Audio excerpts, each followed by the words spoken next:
A Java util package named regex contains two classes that you can use to perform very sophisticated regular expression searches on strings in memory. One class is named pattern, that's used to compile and contain the regular expression, and the other is named matcher, and it's used to perform the actual pattern matching. The matcher has a bit of an odd way of working, so let me show you with an example.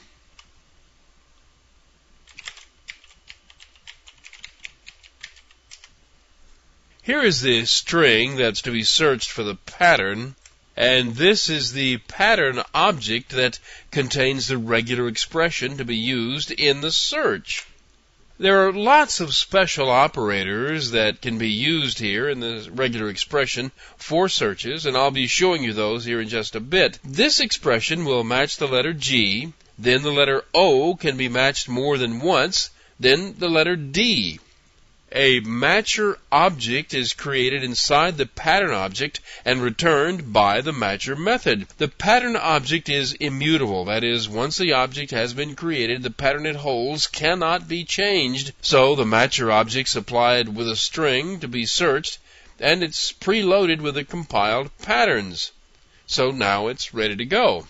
The find method is called. It has a Boolean return value, true if the pattern was found and false if not. Now there are several methods that you can use to restrict the search to specific regions of the string, but in this example the search is going to be throughout the entire string. Now here's where something is done that's not entirely intuitive. The append replacement method is given a string buffer object that in this case happens to be empty, and it's given a string that's to replace the one that was found.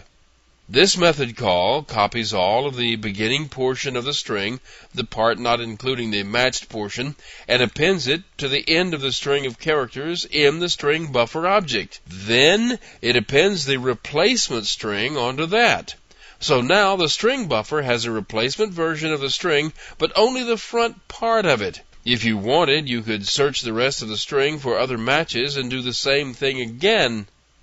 But in this example, the append tail method is called to append the rest of the string onto the end of whatever happens to be in the string buffer. These last two lines of code display the before and after of the string itself.